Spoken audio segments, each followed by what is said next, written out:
Seja bem-vindo, porque hoje nós vamos falar de algo que todo dia todos me perguntam. Doutora, o que eu como na low carb? Se você já fez essa pergunta, fica tranquilo, pois você não está sozinho. Eu recebo essa pergunta todos os dias no meu consultório.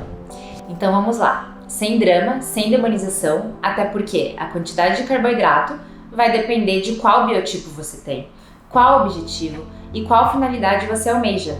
Ou seja, se o seu objetivo é performance, ganho de massa muscular, perda de gordura, emagrecimento, o que vai fazer com que você determine o seu plano alimentar é exatamente o objetivo que você quer chegar. Então, o que vai determinar o plano que você vai fazer é exatamente o seu objetivo. Não adianta copiar a dieta do seu amigo, fazer o que ele está fazendo, porque cada um tem um objetivo diferente. Cada um tem um biotipo diferente, uma bioimpedância diferente e, por isso, procurem sempre um profissional da saúde que olhe para você de uma forma individualizada e personalizada. Então vamos entender isso. Será que dá para viver sem um pãozinho de estimação?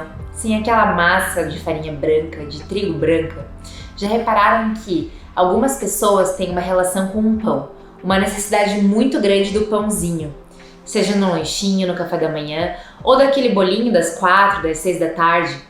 Esses normalmente são os maiores dramas das pessoas, que vão começar ou mudar o seu estilo alimentar. Excluir esse danado do francês dá muito trabalho para algumas pessoas. Como disse primeiro, antes de tudo, a regra ouro é low carb, não é no carb.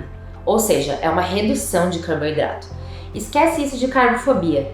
Até quando adotamos uma dieta low carb, o importante é destacar que existe sim aminoácidos essenciais, gorduras essenciais, mas eu te pergunto, você já ouviu falar de algum carboidrato essencial? É exatamente isso. Não existe um carboidrato essencial. Existem aminoácidos essenciais, existem gorduras essenciais, e quando dizemos essenciais, quer dizer essencial à vida. E nenhum carboidrato é essencial à vida. Então o corpo tem 3 vias metabólicas. Uma glicolítica, que usa o carboidrato, a outra lipolítica, que usa a gordura, e a outra proteolítica, que usa os aminoácidos. Entenda, não é porque você vai parar de comer o carboidrato que o seu cérebro vai ficar sem açúcar. Esse é um grande erro e um conceito comum de algumas pessoas falarem que o cérebro só usa açúcar. Mas como assim, doutora? Mas isso não quer dizer que essa é a razão para que você esteja liberado para comer aquele açúcarzinho. O seu corpo sabe muito bem como disponibilizar a energia para o seu cérebro independente do que você comeu, seja gordura ou proteína ou carboidrato. Então essa desculpinha de que eu não como carboidrato para o meu cérebro, essa é uma grande bobagem. Mesmo porque, quando nós formos falar de dieta cetogênica, eu vou explicar e dizer para você que o cérebro gosta muito mais de um corpo cetônico, que é derivado da dieta cetogênica, do que de um açúcar. E dentro dessa proposta de baixo consumo de carboidrato, é que, na verdade, um macronutriente, nós vamos ter diversas modalidades, como a paleolítica, a Salt Beach, a Diet Zone, a Slow Carb, a cetogênica, e na essência, tudo isso está dentro de um conceito único, que é a Low Carb.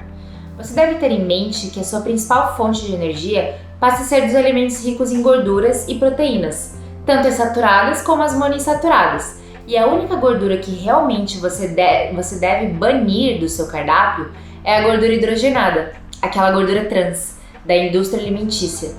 Para ficar crocante, aquele biscoito, aquela bolacha, todos esses industrializados do supermercado, isso é gordura trans. Então você deve evitar. Ela não faz parte da dieta paleolítica. Estamos dizendo aqui, novamente, que os processados usados da indústria não fazem parte desse conceito cetogênico. Então o foco na low carb está em comer produtos alimentícios industrializados que, na verdade, são menos farinhas, menos trigo, menos açúcar, menos refinados. É isso que você deve pensar. O que eu devo excluir são os refinados e focar nisso. Depois que você focar nisso, o que você deve comer vai ficar muito mais fácil para você. Dessa forma, os carboidratos podem ser classificados em alto índice glicêmico e os de baixo índice glicêmico. Você já ouviu falar nisso? O IG, o baixo IG, o alto IG, o índice glicêmico? Isso é a parte muito importante se você está buscando fazer uma dieta low carb. Esse entendimento de que a carga glicêmica, o índice glicêmico, vai ser super importante para que você possa entender melhor o que deve e o que não deve fazer parte do seu cardápio. E eu vou abrir um espaço aqui para explicar para vocês o que é o índice glicêmico. A grande vantagem da low carb é manter seus níveis glicêmicos baixos e seus níveis de insulina baixos. Até porque, ingerindo alimentos que provoquem pouca descarga de insulina e que provoquem baixa carga glicêmica, são os alimentos de baixo índice glicêmico e que vão estar estabelecidos na low carb. Estão vendo essa tabela aqui? É disso que eu vou falar com vocês. Agora, se atentem na tabela na sua frente. Temos duas tabelas. A primeira mostra o índice glicêmico, o IG, de alguns alimentos, que se refere à velocidade de absorção do carboidrato ingerido. O índice glicêmico se resume ao quão rápido esse alimento se transforma em açúcar no seu sangue. Quanto mais baixo o índice glicêmico, mais lentamente será disponibilizado açúcar no seu sangue, ou seja, é uma das medidas de se avaliar a qualidade do carboidrato que o nosso organismo vai metabolizar sem considerar a quantidade. Quando falamos em índice glicêmico, calculamos a curva gerada pelo pico glicêmico, que se dá no sangue após a ingesta de alimentos. A equação é basicamente calcular essa curva induzida por 50 gramas de alimento com glicose. Por exemplo, o índice glicêmico baixo, quando o valor é menor que 55, o índice glicêmico moderado, quando o valor é entre 55 e 69, e um alto índice glicêmico é quando ultrapassa 69. Se você se atentar à tabela, você vai ver um erro muito comum está no dia a dia por a gente consumir alimentos do tipo cereais, sucrilhos, pães pela manhã, a tapioca, que todo mundo quer chamar de fit, mas se você come 2 tapiocas pela manhã, a única diferença não está no índice glicêmico e nem na sua disponibilidade de açúcar liberada, mas sim na ausência de glúten. Então dá elas por elas, né? Ter uma tapioca não faz você ser mais saudável do que o pãozinho branco.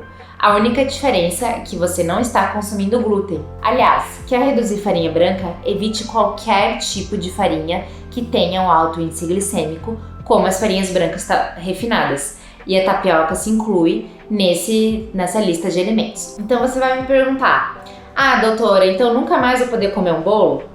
Faça um bolo com farinha de coco, com farinha de amêndoas, com a mistura de farinhas diferentes de baixo índice glicêmico. Lógico que você pode comer um bolo normal de vez em quando, mas se você está em processo de emagrecimento, esses alimentos de farinha branca não devem fazer parte da sua rotina. Já na outra tabela, o que você vai ver é a carga glicêmica. Ela é, na verdade, até mais importante que o índice glicêmico, porque ela indica a quantidade e a qualidade de cada carboidrato, considerando a porção consumida. Então a conta para entender qual é o valor da carga glicêmica é a quantidade de carboidrato em gramas vezes o seu índice glicêmico dividido por 100. Se você fizer essa equação, pode acabar compreendendo que a carga glicêmica de um alimento pode até ser baixa, mas o índice glicêmico pode ser alto, porque levamos em consideração nesse índice como o produto se comporta no seu metabolismo.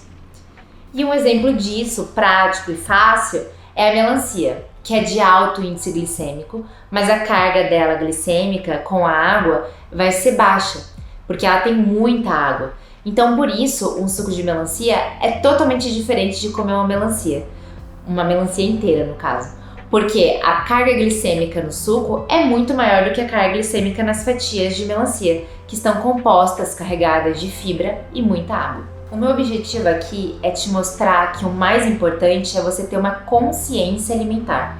Ou seja, você não precisa excluir todos os alimentos que você gosta do seu cardápio, da sua alimentação. Óbvio que no final de semana você pode se dar o prazer de comer um bolo, uma pizza. Porém, se você quer emagrecer, se você quer atingir objetivos que exijam mais disciplina, é importante você ter em mente que esses alimentos refinados não devem fazer parte da sua rotina, do seu café da manhã diário, do seu almoço, do seu lanche da tarde. Esse é o mais importante. E antes de tudo, a gente precisa pensar também em saúde. O conceito de saúde, de doenças, exige que a gente sim exclua alimentos refinados da nossa rotina, principalmente quando a gente fala em doenças cardiovasculares, em doenças metabólicas como diabetes, a hipertensão, a obesidade. É importante a gente ter em mente que o carboidrato refinado e todos esses alimentos industrializados não devem fazer parte da sua rotina alimentar. E da forma como eu sempre encerro os meus vídeos aqui, falando que o mais importante é você ter um acompanhamento médico profissional para realmente fazer essa adaptação, esse cardápio low carb da maneira correta para o seu estilo de vida e para os seus objetivos. Também é importante lembrar, pessoal, que o que importa no final do dia vai ser a conta total de carboidrato que você vai ingerir e não só a conta básica para cada refeição. Então, pessoal, se inscreva no canal, ative o sininho para receber as notificações e deixe aqui nos comentários. Me fala sobre se você está fazendo a low carb, qual que é o seu objetivo com a low carb. Se ficou alguma dúvida, em breve eu vou trazer também vídeos da dieta cetogênica, que faz um link entre as dietas. Então me conta aqui se você tiver alguma dúvida e até a próxima!